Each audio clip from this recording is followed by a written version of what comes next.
Svaki Ukrajinac pre ili kasnije mora da napravi izbor između statusa izbeglice i ispunjavanja svoje dužnosti prema zemlji, rekao je ukrajinski predsjednik Volodimir Zelenski u novogodišnjem obraćanju objavljenom na YouTube stranici njegove administracije.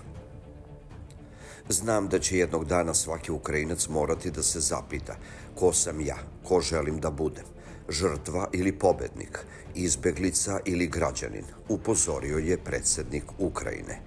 Ukrajinski ministar odbrane Rustem Umerov ranije je izjavio da bi želeo da mobiliše građane koji su napustili zemlju. Prema njegovim rečima, svi Ukrajinci koji žive u inostranstvu starosti od 25 do 60 godina treba da dobiju poziv da se pojave na regrutnoj stanici. Kasnije je predsjednik odeljenja Ilarion Paljuk pojasnio da navodno reč je o regrutovanju potrebi da se Ukrajincima u inostranstvu prenese koliko im je važno da se pridruže vojsci. Očekuje se da ako ukrajinski parlament usvoji novi zakon o mobilizaciji, oni koji izbegavaju poziv neće moći da ažuriraju svoja lična dokumenta. Zapratite naš kanal i playlistu Balkanska hronika.